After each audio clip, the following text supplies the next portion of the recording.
Hello, সবাইকে স্বাগতম web design and ডেভেলপমেন্টে। প্রথমত যে জিনিস আপনার থাকা লাগবে তা হচ্ছে একটা কম্পিউটার এবং ইন্টারনেট কানেকশন। এই কোর্সটা কাদের জন্য? এই কোর্সটা অবশ্যই বিগিনারদের জন্য। তবে বিগিনার থেকে অ্যাডভান্স লেভেলের দিকে আমরা অগ্রগতি হব। চলেন আমরা দেখে নেই এই প্লেলিস্টের কোর্সে কি কি থাকবে। এর মধ্যে থাকবে কিভাবে ডিজাইন করতে হবে এবং বেসিক ওয়েবসাইট ডিজাইন করব আমরা কিভাবে করব তা সম্পর্কে আমরা একটু সাধারণ ধারণা নিয়ে আসি। প্রথমে আছে প্ল্যানিং। আমাদের চার্ট প্ল্যানিং অনুযায়ী প্রথমে আছে প্ল্যানিং অ্যান্ড ওয়েবসাইট। এখানে প্ল্যানিং বলতে বোঝানো হয়েছে একটা ওয়েবসাইট যখন ক্রিয়েট করা হয়, আপনার সেটা যদি হসপিটাল বেসড হয় তাহলে তার প্ল্যানিংটা হবে ভিন্ন রকম। তারপরে আপনার ই-কমার্স সাইট যদি হয় তাহলে তার প্ল্যানিংটা হবে ভিন্ন রকম। আপনার পোর্টফোলিও ওয়েবসাইট যদি হয় তাহলে মনে করেন যে তার প্ল্যানিংটা হবে ভিন্ন রকম। তো এই প্ল্যানিংগুলো সম্পর্কেও আমরা জানার চেষ্টা করব। তারপরে আছে ক্রিয়েট এইচটিএমএল ডকুমেন্ট। এইচটিএমএল এর ফুল ফর্ম হচ্ছে হাইপার টেক্সট মার্কআপ ল্যাঙ্গুয়েজ। এই এইচটিএমএল সাধারণত ফ্রন্ট এন্ডের কাজে লেগে থাকে।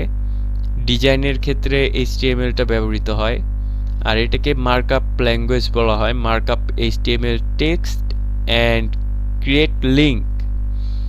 লিঙ্ক অন্য জিনিস আর টেক্সট অন্য জিনিস। হ্যাঁ, এই জিনিসটা সম্পর্কেও আমরা বিস্তারিত পরবর্তী সময়ে জানতে পারবো। তারপরে আছে সিএসএস সিলেক্টরস, যা সিএসএস কিভাবে আপনারা হচ্ছে সিলেক্টরস গুলাকে চিনবেন তা আমরা বিস্তারিত বর্ণনা করব। CSS box model, CSS margin and padding.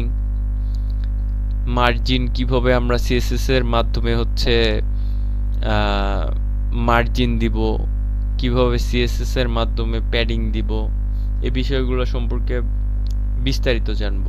তারপরে আছে ভেরিয়েবলস অ্যান্ড অ্যারেস। এই জিনিসটা জাভা স্ক্রিপ্টের,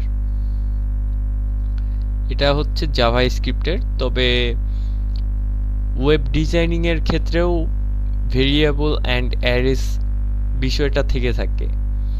তারপরে আছে CSS background colour, font properties, এগুলা সব সিএসএস এর মাধ্যমেই থাকে। এখানে মেবি আমি ডাবল লিখছি, এই জিনিসটা থাকতো না। তো যাই হোক, তারপরে আছে কন্ডিশনাল স্টেটমেন্টস অ্যান্ড ফাংশনস। এটা হচ্ছে জাভা স্ক্রিপ্টের। ডেটা টাইপ অ্যান্ড অপারেটরস, এটাও জাভা স্ক্রিপ্টের। ইভেন্টস জাভা স্ক্রিপ্টের মাধ্যমেই ক্রিয়েট করা লাগবে।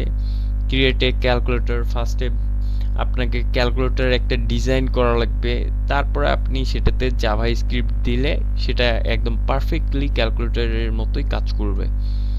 Create an interactive quiz. এখন কুইজ যখন দেয়া হয় তখন মনে করেন যে সেগুলোর অপশন থাকে অনেকগুলা, হয়তোবা বেসিক্যালি সাধারণত মানুষ চারটাই অপশন দেয় কোনো একটা কোশ্চিন যখন পেপার নৈবত্তিক আমরা যখন ফিল আপ করে থাকি। হ্যাঁ, তো এই ফিল আপ করার টাইমে আমাদেরকে অপশন দেওয়া হয় চারটা। তো ঠিক সেরকমই এখানে কুইজ কিভাবে আপনারা ওয়েব ডিজাইনিংয়ে কুইজ বানাবেন সে জিনিসটাও শেখানো হবে এখানে। তারপরে দেয়া আছে create a to do list app.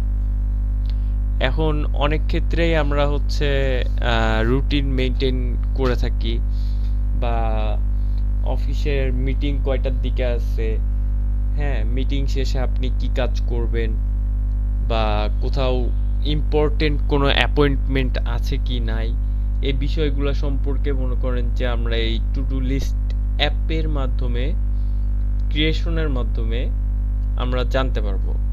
তো এই ছিল আমাদের জাস্ট সূচনা।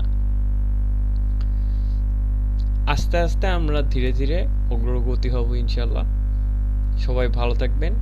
আজকে এ পর্যন্তই। ধন্যবাদ।